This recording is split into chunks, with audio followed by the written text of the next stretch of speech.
La liste des 12 candidats à la présidentielle est maintenant connue. Nous sommes allés débusquer le plus inclassable d'entre eux, chez lui dans les Pyrénées. Jean Lassalle, le berger qui rêvait de l'Élysée, entame sa deuxième campagne présidentielle. Même s'il n'est crédité que de 2% d'intention de vote, le candidat du parti Résistons n'a eu aucun mal à obtenir ses 500 parrainages. Hier, il lançait sa campagne en bus depuis son village de Lourdios-Icher.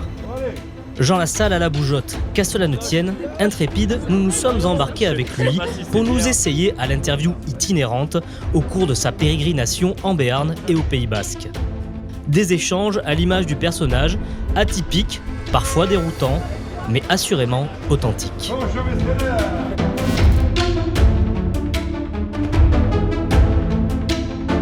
Bonjour Jean Lassalle. Bonjour Antoine. Antoine, c'est pareil, oui, ça veut dire. Voilà. Merci de nous recevoir aujourd'hui à Lourdios-Icher, chez vous. Oui. Donc là, c'est le début de votre campagne. C'est Ouais. votre deuxième campagne. Vous êtes le candidat du parti Résistons et vous êtes un des 12 élus qui va pouvoir participer à cette campagne. Est-ce que vous pouvez nous expliquer pourquoi vous avez décidé comme ça de partir en bus ?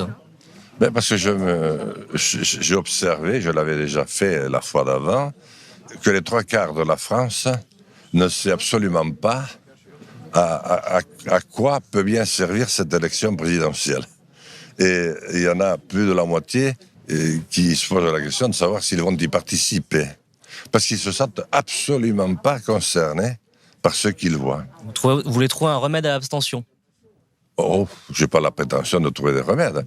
Disons, j'ai déjà l'objectif d'aller à la rencontre de ceux qui voudront bien se déplacer et de les écouter, de dire, de répondre si je sais, et puis d'établir le contact et de dire qu'ils ont peut-être la possibilité, en s'intéressant, j'ai vu, on a déjà mis tous mes livres dans des bibliothèques là-dedans, je peux leur en passer, on a la possibilité de faire des débats, on aura la possibilité d'organiser des débats aussi sans déranger. Je ferai en sorte de louer une place, une salle de repli. Mais j'ai évité, parce qu'il ne faut pas trop déranger les maires, parce qu'ils sont déjà assez, vous savez, pressurisés. Non, c'est tout simplement rencontrer ceux qui ont envie de l'être et réintéresser la France à la politique. Là, vous avez inventé le meeting mobile, en fait. Exactement. Le meeting, la rencontre mobile, comment on disait, l'aréna mobile. Dans la Rome, dans l'Antiquité, déjà, ils faisaient ça. Et ne parlons pas des Grecs d'Athènes. Il faut retrouver le démos. Les racines de la politique. Absolument. Un peu votre marque de fabrique, ça, d'aller à la rencontre des gens. On se rappelle, vous aviez déjà fait un tour de France à pied. Oui. Donc là, c'est une façon d'imprimer un peu votre marque dans cette campagne ? Disons que je n'ai pas trouvé mieux. Je me suis dit, mais qu'est-ce qui pourrait parler ? J'ai fait comme tout le monde, j'ai inondé tout le monde de mails, j'ai une équipe très bénévole, très bienveillante, mais les gens répondent, mais il y a un très grand désintérêt. Et il y a tous ceux qui ont voulu protester, notamment par le biais des Gilets jaunes. Ils ont vu des réunions s'organiser, mais rien n'en est jamais sorti. Et il y a ceux qui se sont plaints beaucoup du vaccin obligatoire. On leur a dit circuler, il n'y a rien à voir. Et ils sont très en colère. Moi, j'ai besoin de comprendre ce qu'il en est, ce qui se passe. Donc là, vous allez prendre le pouls du pays. Oui, s'il veut bien me le donner. Eh ben, on va embarquer alors. Et on va embarquer. Je vais m'embarquer en café d'abord. Ainsi, le tour de Jean Lassalle commence. Après un premier obstacle, le pont de Lourdios, bien étroit face au bus massif du candidat. Allez.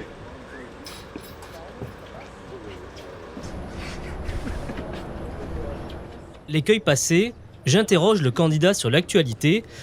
Enfin, j'essaie. Bon, Jean Lassalle, ça y est, la campagne là... Il faudra tourner à gauche. Vers la rocade de Bayonne. C'est l'itinéraire pour les poids lourds et tout, pour éviter le centre-ville. Oui. Alors ça y est, votre campagne, elle est lancée. Campagne motorisée.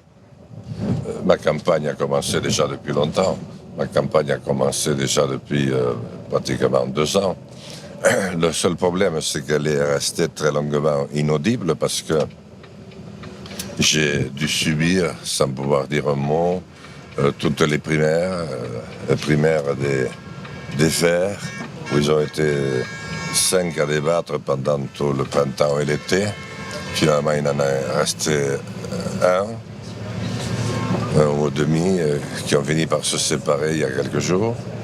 Ensuite, je me suis vu imposer la primaire des Républicains, qui a couvert tout l'espace, des mois et des mois durant, jusqu'à plus soif. Et j'ai eu l'immense joie de me taper du Zemmour matin, midi et soir.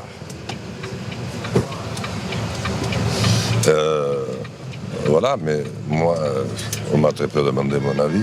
C'est-à-dire j'ai été privé de toute la première partie de pré-campagne qui permet déjà aux Français de s'habituer à un candidat, à un visage, à une voix. Alors là, la liste des 12, elle est arrêtée depuis vendredi. Donc vous faites partie des 12 et parmi ces 12, maintenant il y a Emmanuel Macron qui a annoncé sa candidature jeudi dernier. Lundi, il était à Poissy pour échanger avec les Français. Comment vous réagissez à la candidature? Bon, c'est un secret de polichinelle, mais ça y est, le président est candidat. Et alors, comment est-ce que vous réagissez à ça? Ben, écoutez, il n'y a rien à dire sur le fond. Il est totalement dans le respect des institutions de la République. Un candidat sortant peut se représenter. Il l'a fait.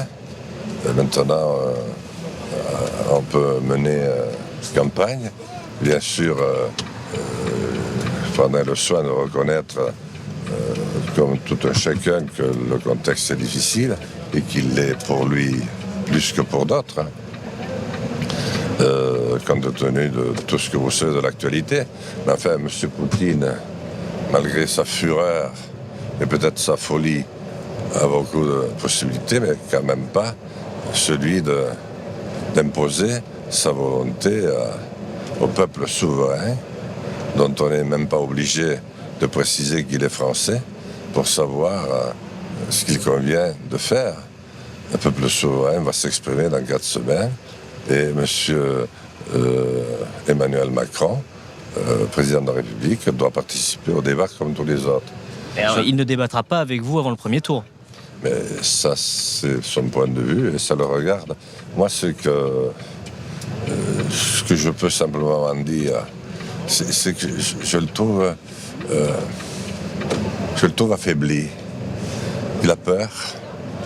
Manifestement, il a peur de cette campagne dont il est trop donné favori, on le voit. Et il a peur des gens. Il est vrai qu'il a un passif à cet égard, puisqu'il y a les gilets jaunes qui ne l'ont pas beaucoup aimé la manière dont tout ce qu'ils avaient fait a pu se terminer. Il recommence en disant « je vais refaire comme je vais m'adresser à vous comme je l'ai fait pendant les gilets jaunes ». Mais déjà, ça leur met un goût, un drôle de goût dans la bouche. Et puis, c'est quand même un candidat qui disait il y a 2 mois je vais les emmerder jusqu'au bout. Quand on est président et qu'on va se représenter et qu'on va voir ces hommes et ces femmes dans quelques semaines, je comprends que ça vous mette mal à l'aise. Non, mais honnêtement, le seul vrai problème de Macron, c'est Macron lui-même. Il est un problème pour lui-même, je le vois, regardez, observez-le. Cet homme a peur. C'est-à-dire son attitude le dessert? Son attitude le dessert, et j'espère qu'il est plus efficace sur le plan international qu'il n'est convaincant sur le plan national. Je l'espère pour nous, pour la France. Et justement, international, quand on... Non, tu tournes là, et puis après tu vas aller. Là, comme ça, et puis après tu vas à droite. Quand on voit l'actualité internationale, justement, avec cette guerre en Ukraine, cette crise en Europe, est-ce que quand même on n'a pas le risque d'avoir une campagne présidentielle vampirisée par cette actualité? Parce qu'on ne va faire que parler d'Ukraine et les enjeux nationaux, ils paraissent un peu dérisoires en ce moment. Eh bien, si on a cette crainte, on n'a qu'à partir dans le cas de Jean Lassalle et on a l'assurance qu'on va voir autre chose. On sera tenu au courant de la douloureuse crise en Ukraine, de ses terribles conséquences, de ce qui peut arriver aussi, mais qu'il y a aussi de la place pendant ce temps pour faire une vraie campagne électorale. Après un passage par l'hôpital de Laurent-Sainte-Marie, la caravane arrive à l'usine de béret Lolaire, l'authentique béret béarnais. Et contrairement à ce que tout le monde pense, le béret basque, originellement, Et béarnais. est béarnais. Faire son travail. Ah ouais. Et regardez la jolie fourrure. Quelle met, regardez ça. Mais même là, l'actualité internationale n'est jamais loin. Mais il ne faut pas expliquer à Poutine en l'insultant, parce que tu finis de l'agacer. Or, notre président, qui dit qu'il est le dernier à lui parler, lui disait l'autre jour, sors de ton rêve, sors de ton truc, tu vas finir très mal et ton pays aussi. Tu rentres quelqu'un d'excité, si tu lui parles comme ça, tu vas le calmer. Hein. Moi, par contre, je vais le calmer parce que je sais calmer les excités. Avec un béret. Quittant la ville, l'équipé s'enfonce dans les terres béarnaises pour faire un arrêt au village de l'hôpital Saint-Blaise, car Jean Lassalle voulait saluer le maire qui est de ses amis. Je profite d'être dans cette commune de 61 âmes pour interroger Jean Lassalle sur le grand thème de son programme, la ruralité. Ça, monsieur Lassalle, c'est un point important de votre programme, c'est faire des campagnes la grande cause de votre futur quinquennat. Alors qu'est-ce que ça veut dire, faire des campagnes une cause nationale? Ça veut dire démontrer à notre compatriote du 16e arrondissement, par exemple, qu'il ne paye pas des impôts pour rien, c'est-à-dire à fond perdu, lorsqu'il les paye en faveur des campagnes. C'est le plus grand gisement d'emploi de demain pour l'avenir de notre pays. C'est ici, lui, il n'avait rien dans les mains, qu'un village promis à la mort, comme tant d'autres villages espagnols qui ont disparu. Eh bien, il a dit non. Il avait 22 ou 3 ans. En 77, il a dit « je reste ici ». Il pouvait faire mille autres choses à Paris. Il est resté jour et nuit. Il a pris la truelle, il a pris les copains, le conseil municipal, etc. Ce qui se fait ici, on peut le faire partout. Alors vous, président, comment vous faites pour que ce soit partout comme ça? D'abord, Concrètement. il faut d'abord mettre un peu d'argent sur la table. Parce que si tu n'as pas d'argent, il est en train de courir sans arrêt après une subvention qui ne vient pas, puis une autre, encore une autre. Avant, il y avait de l'argent public. Maintenant, il n'y en a plus du tout. Donc, il faut en réinjecter. Donc, c'est pour ça que je mets 3 milliards d'euros par an pendant la durée du mandat. Je les sors d'où? Je les sors de la participation au budget de l'Union européenne. On leur file 22, 23 milliards. Je pense que c'est largement suffisant, surtout qu'on assure tout seul, depuis le départ de la Grande-Bretagne, du Royaume-Uni, la défense. Et je les réinjecte dans les campagnes. Et puis, comme je reconstruis un État qui soit de nouveau un symbole, dont on soit fier de dire « l'État, c'est moi ». Si tu trouves quelqu'un aujourd'hui qui te dit « l'État, c'est moi », viens me voir tout de suite pour voir à quoi Certains disent que la République, c'est eux. Oui, mais bon, au moins il a trouvé quelque chose. Mais bon, il n'est pas si bête que ça, lui. Hein. Bon, et alors, enfin, je réorganise le territoire. Le territoire a été foutu en l'air par les dernières lois NOTRe et tout ça, et ça ne ressemble à rien. Quoi, plus de décentralisation? Ça replace par un État qui est de nouveau un symbole. Parce que la France a besoin de symboles. La France s'est construite autour d'un État et qui est un outil à la disposition du chef de l'État. Et ça repart par la commune, les deux bouts de la chaîne qui forment la République française, la nation française.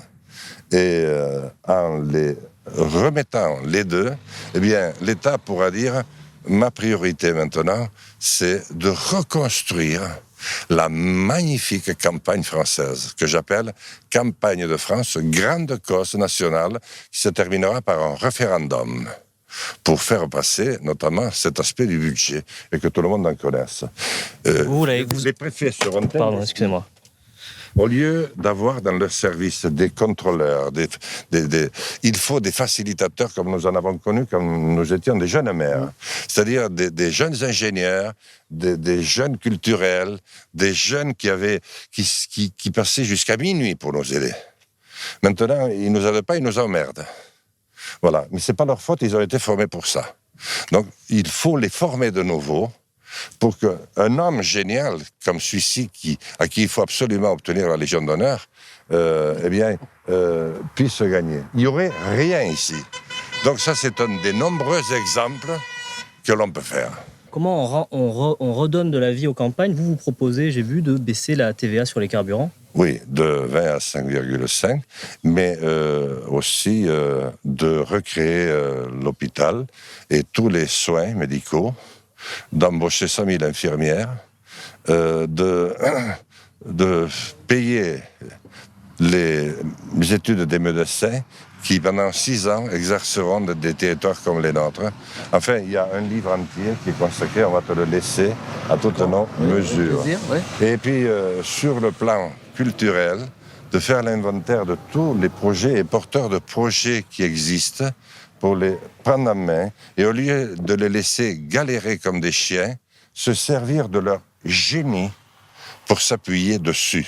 C'est-à-dire que ce ne soit plus eux qui soient obligés de faire l'aumône, de perdre leur nuit et leur jour inutilement, mais qu'ils soient de nouveau les maîtres que leur a confié, la maîtrise que leur a confié le suffrage universel. Bon, ça va les petits? Nous assistons ensuite aux péripéties inhérentes au voyage, le doute. Pour Rio, c'est par là, hein? L'obstacle. Par là, t'attends. Hop. Il faut qu'il recule. Je pense qu'il... Dis-lui qu'il recule, pas là. Fais-le reculer, merde, on a toutes les bagnoles derrière maintenant. C'est malheureux ça, hein? Parce que... Top, top, top! Mais en politique, cela fait longtemps qu'on sait que lorsqu'il y a volonté, il y a chemin. Et enfin, c'est en arrivant à Mauléon, au Pays Basque, que nous avons un peu de temps pour un tête-à-tête avec le candidat devant le fronton de la ville. Bonjour, messieurs. Géographiquement, on sait bien, même lorsqu'on vous entend, on sait d'où vous venez. Mais politiquement, où êtes-vous? Je m'explique. On vous a vu, par exemple, embrasser M. Zemmour devant l'Assemblée. Et vous n'avez jamais caché la sympathie que vous inspirez M. Mélenchon et certaines de ses idées. Donc, politiquement, si les gens qui vont voter pour Jean Lassalle, ils vont voter pour quoi? Pour un homme de gauche, un homme de droite, les deux? Écoutez, est-ce que vous savez où est la droite, où est la gauche, où est le centre aujourd'hui? Moi, je l'ai su très bien pendant des années, et la France entière le savait. Et à l'époque, elle votait à 80-85% sans aucune difficulté. Le problème, c'est que tout s'est mêlé. Nous avons tous gouverné pratiquement la France à tour de rôle ou en même temps. Et depuis 30 ans, nous nous sommes tous abîmés dans un système qui n'est pas notre système. Nous avions ce modèle démocratique qui fut à l'égard d'Athènes. Et là, il y avait des partis qui organisaient, qui faisaient vivre la cité. Depuis, nous nous sommes laissés dompter, attrapés, naïvement, par un système féroce que j'appelle la globalisation financière mondialisée, inextricable, aller entre nouées de lianes et de ronces. On ne peut pas s'en sortir. Il y a 5 ou 6 ans, il y a une vingtaine d'années que je décris tout ça, et même une trentaine d'années. Malheureusement, on ne m'a jamais vraiment prêté attention. Et il y a une dizaine d'années, j'ai dit à François Bayrou, avec qui j'avais fait plus de 30 ans, on dit la même chose, mais on ne fait plus du tout pareil. Moi, je ne peux pas continuer à faire semblant. Nous ne sommes plus les maîtres, nous ne sommes plus les patrons. Il y a un pouvoir supérieur qui s'est installé à nos détriments, et sans le voir, nous avons perdu une guerre, et nous sommes de nouveau en état d'occupation. Ce pouvoir, c'est quoi? C'est la finance, la mondialisation, le capitalisme? Oui, tout ça, lié. Ça s'est déjà produit, mais jamais avec une telle intensité, parce que jamais nous n'avons eu les mêmes moyens de communication, jamais nous n'avons eu autant d'images secondes, incapables de les corréler et de comprendre quoi que ce soit. à la marche et à la vie du monde. C'est pour ça que j'ai décidé de fonder le mouvement résistant à cet état d'occupation, résistant à cette force qui nous mène vers la destruction de l'Homo sapiens. Quand on parle de souveraineté, quand on voit la crise actuelle, dans votre programme, vous préconisez la sortie de l'OTAN. Est-ce que la crise ukrainienne vous a fait changer d'avis ou c'est toujours d'actualité ? Bien sûr que c'est toujours d'actualité. Un seul exemple.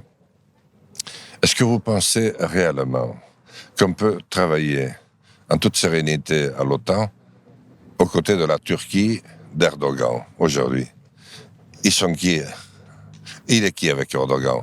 Il est vraiment à nos côtés? Il est avec qui? Je n'en sais rien. Je pourrais vous citer bien d'autres exemples. Le monde a changé entre le moment où on a créé l'OTAN. Nous étions au bord de l'abîme nucléaire. Nous n'en sommes pas loin de nouveau. Mais il y avait l'Union soviétique. Et il y avait les États-Unis. Et nous étions l'Europe prise en sandwich au milieu au sortir d'une guerre sanguinaire qui nous devait saigner jusqu'au dernier sang des millions et des millions de morts. Mais aujourd'hui, c'est plus la même chose. En plus, nous n'y jouons pas de jeu déterminant. C'est les Américains qui mènent toute l'affaire. Et vous avez entendu le président Sarkozy l'autre jour lui-même qui a dit « Les organisations que nous avons pu mettre au point ne sont plus efficientes et il faut en créer d'autres. » Le président Macron avait dit quelques mois auparavant l'OTAN est en état de mort clinique. C'est pas moi. Ils ont tiré les conséquences. Donc, il faut que la France retrouve la posture qui lui a toujours été comme un gant, c'est-à-dire celle qui lui revient.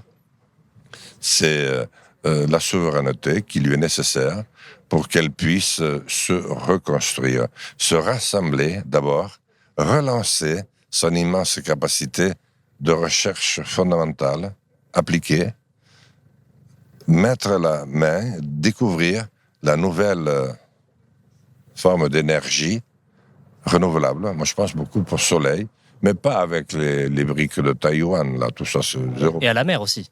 Et il y a, bien sûr, la puissance de la mer. Vous rejoignez M. Mélenchon encore. Mais il a raison. Nous avons découvert en même temps, je ne sais pas qui a découvert le premier, la France doit redevenir ce pays de génie. Les Britanniques disent, pourtant ils ne nous ont pas toujours aimés, les Français ont le French flair. Ils savent qu'on peut leur mettre la lucarne qui va les crucifier à la 93e minute ou l'essai de 100 mètres. Concernant les institutions là, que vous avez décrites en expliquant que l'État n'accomplissait plus son rôle, vous avez un certain nombre de propositions, gouverner par référendum, possiblement retour au septennat, référendum d'initiative citoyenne, à 700 000 personnes peuvent déclencher un référendum. C'est quasiment une 6e République là, que vous décrivez avec ces mesures-là. Non, la 6e, c'est Jean-Luc Mélenchon. D'abord, il faut qu'il gagne la 5e. Sur la 5e pour avoir la 6e. Moi, la 5e, dans le fond, me va très bien. Parce qu'il faut quand même reconnaître qu'elle permet pratiquement tout. Si on vient à ses origines, De Gaulle l'a mise en place, Mitterrand l'a critiqué, mais il s'y est trouvé très bien pendant 14 ans, sans du tout trouver à redire lorsqu'il y a été. Elle a permis à Giscard. Elle a fait ce qu'aucun pays au monde n'a fait, c'est pas les meilleurs moments qu'on ait vécus, mais 3 cohabitations entre les 2 leaders les plus absolus de l'opposition, des oppositions en France. Nous ne sommes pas comme en Allemagne, un pays de coalition. Voilà. Donc le problème aujourd'hui, c'est qu'il faut reconstruire un État. La France s'est construite autour d'un État et de ses provinces. Des provinces turbulentes, hein, parce qu'entre les Armagnacs et les Bourguignons, ça durait 100 ans, la plaisanterie. Les uns appelant les Anglais, les autres les Prussiens. Eh bien, bon. Mais grâce au roi, à l'État dont il avait su doter, Dieu. Alors par contre, Dieu n'est plus là, et je ne sais pas par quoi le remplacer. Là, je suis embêté, et je n'ai pas de solution, parce que Dieu jouait un rôle. Quelques coups de guillotine plus tard, ce fut les présidents. Mais il y avait un État. Or, il faut que ce soit un État symbole, parce que la politique, c'est avant tout des symboles. La politique est un art. À partir du moment où je réorganise l'État, je le réorganise sur l'ensemble du territoire. Je réorganise les territoires qui ont été totalement détruits par les 2 derniers quinquennats. Et de la même manière que je parle de l'État, je parle de la commune. Il faut redonner à la commune le rôle qui est le sien depuis des siècles dans notre pays. Paroisse, commune, peu importe. C'est un lieu où il y a un territoire et où il y a des habitants. Et pendant très longtemps, on n'a pas fait la distinction entre le nombre d'habitants et le nombre de kilomètres carrés. Et la grande erreur de ces 30 dernières années, c'est de l'avoir fait. Or, vous pouvez avoir une commune comme celle qu'on a vue ce matin de 79 habitants, mais qui détient un patrimoine considérable pour la France sur le plan territorial. Aussi, la France est un jardin à la le nôtre. Première destination touristique du monde. C'est quand même grâce à nos mers et grâce à nos agriculteurs. Et croyez-moi, si on va dans ce sens-là, on trouvera des solutions. Et ce sera ma dernière question. Actuellement, vous êtes à 2% d'intention de vote. Quel est le sens de votre candidature? Est-ce que c'est vrai, vous comptez vraiment gagner? Ou est-ce que vous êtes là aussi pour représenter une certaine France, la ruralité? Quel est son mot à dire à l'élection présidentielle? C'est un petit peu tout ça, mais c'est intimement lié. Je ne me suis pas donné le mal que je me suis donné. Parce que quand on a un petit mouvement, mais très efficace malgré tout, avec les meilleurs, j'ai un potentiel qui s'est formé depuis 5 ou 6 ans d'excellents éléments. Et ils sont prêts à prendre des responsabilités beaucoup plus importantes. Donc, bien sûr, je joue la gagne, parce que ce serait absolument nécessaire pour le pays. Parce que j'ai ce projet qui s'appelle la France authentique. C'est pas une France extrême droitisée, parce que je ne crois pas que c'est ce qu'elle veut. C'est pas une France extrême gauchisée. La France veut rester authentique et se retrouver elle-même. Merci Jean Lassalle. Merci à vous.